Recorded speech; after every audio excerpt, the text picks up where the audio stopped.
There was a study done in the University of Sydney, and basically they concluded that women are more attracted to earners, which are basically people to have the network, the resources, and the potential to earn, opposed to the person who already comes with the wealth They inherited. or inherited the wealth.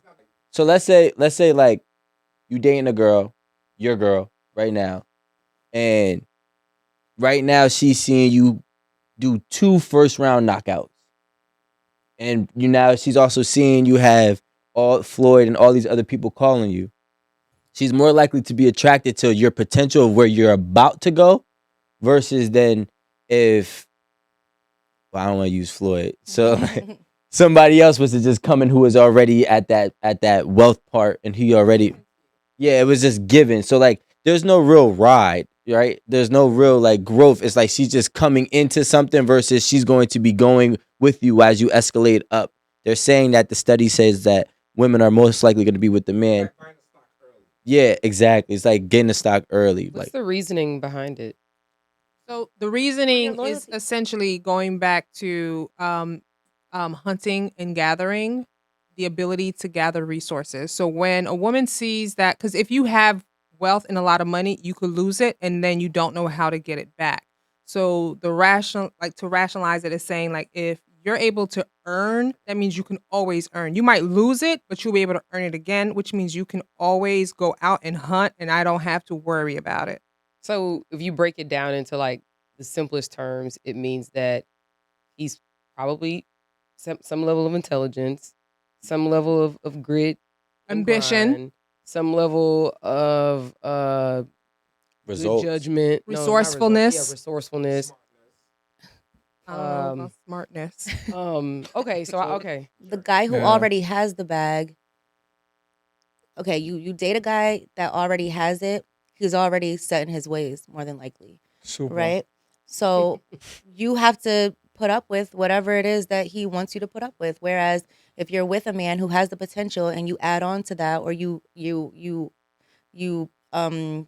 provide your loyalty and you go for the ride with him, and you know with your partnership how far he can go or even further, whatever, you could be able feel to more mold, you could be able to mold them. yeah, and you feel more content in your space, or you feel more like you're a part of a partnership rather than someone just having money. And then now it's like, all right, whatever he says goes in a way, and is he really here? Like, do I really know this person's character? Like, is he here to stay? Or if he already made it, like, how do I know that I'm not just someone Yeah. that can be thrown away? So I think that also is like important as a woman. Like, I want to date someone who, I want to know what it took for you to get here. I want to appreciate all your hard work. I want to know that, like, all right, you're willing to do what you got to do to, one, take care of your household, to always make sure that you're going to be comfortable, and that makes me comfortable.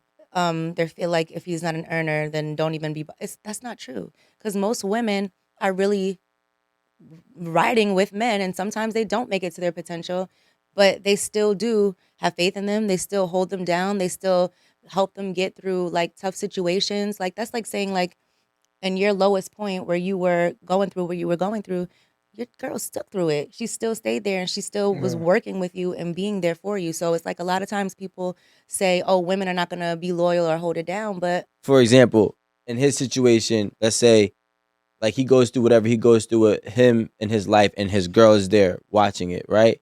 She's still going to stick by his side because he's proven that he's an earner. He's proven and supply results of where he's going, even with the potential that he has shown. Now, on the flip side, if a girl isn't cooking, isn't cleaning, and then she's also talking crazy, a dude is not gonna put up with it. But if she was cooking, cleaning, and taking care of the home, and that was the staple of their relationship, and she talked crazy, he's more likely to deal with it because she's doing everything else. So I like that that was said on the flip side because I feel like a couple times on this show, we've spoke about when the woman is the earner or the woman makes the more money, how not even for some reason, for, you know, viable reason, she talks to the guy crazy or, she makes the rules or, she puts her foot down and the guy just has to follow suit because she's the earner and she makes more money.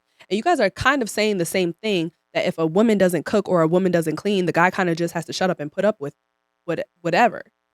Because she's a provider. Yeah, because she's a provider. Well, But if she wasn't, then she wouldn't be able to talk to you any kind of way. It says 90% of women preferred having a romantic relationship with a man who earned his money, while only 5% wanted to establish a romantic relationship with a man who inherited his money.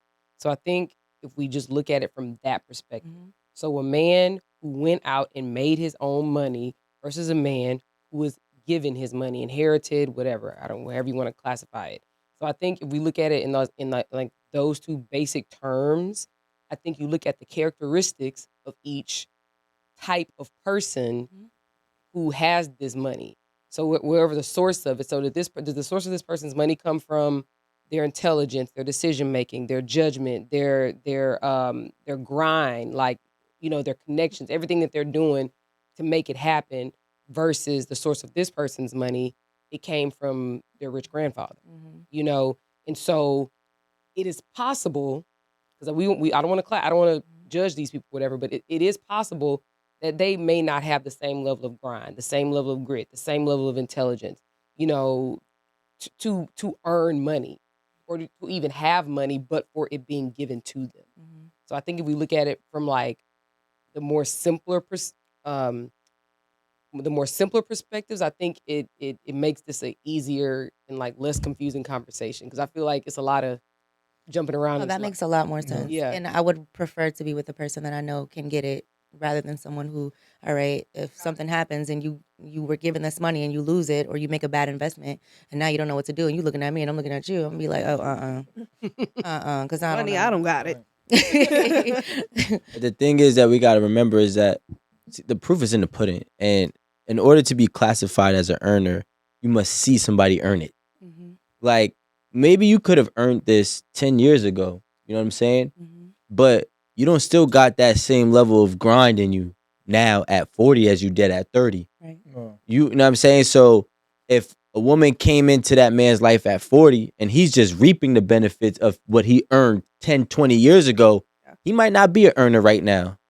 You know what I'm saying? So I think that really, when you can witness, and this is my personal opinion, a woman could witness you grind and make it, whether you start off at 100 or start off at 50, she's still witnessing your success. You know what I'm saying? She's witnessing what you have earned. She's witnessing you reaping the benefits of what you sowed, rather than just coming in when it's already been, panned out. You know what I'm saying? And I think there's a level of appreciation of being in that journey. Like, we had a viral moment, right? When we had What You Bring to the Table. And we also had viral moments on 50/50s, where we were comparing Nikki, shout out to Nikki, when she was saying that, okay, let's say if I was building this company and she was answering the phones, she feels that she's entitled to 50% because she was answering the phones, but I built the whole company. Even though she had a small role, she had a role. And a woman that has a role feels more, involved in a relationship than if she was to come in and this company was just already here and she's just taking trips and she's just doing all of this. You know what I'm saying? Nobody wants to be a pet. And that's how I look at it. Can I ask a question? I like what you said when you said like about women like going through the process. You know what I'm saying? I feel like women would rather go through the process, you know what I'm saying, and see the growth in a man, becoming something. And that builds a stronger bond with you Definitely. and that person. That's why we're attracted to that. Yeah. It's attractive. I want to be proud of you. I want to, I know what you've been through. But even as a man, though, like I've had conversations with men who were like rich, and they were talking about, like, she has this opportunity, that opportunity, and she doesn't want to do anything with it, or like she's not as motivated, or she's not a hustler, she's not able to be an earner. And I feel like, on top of you not being a part of whatever your man is doing, and then not even being able to earn on your own, I feel like that also is like, it causes a rift in a relationship where like resentment, maybe. Yeah, because it's like, okay, I'm making this money, and I feel like this girl, like, I can't even depend on her to add to. I have a question. What do you right? What do you require? What do you need a woman to bring to the table? Great question, Jada. That's a good question. You know, I feel like I want one thing I don't want is for a woman to want to depend on me. You know what I'm saying? Like I feel like you gotta, obviously make sure the house is clean. You know what I'm saying? Cook. Um, I'm a hustler. You know what I'm saying? So I'm gonna go get it regardless. You know what I'm saying? But I feel like she should have that mentality as well.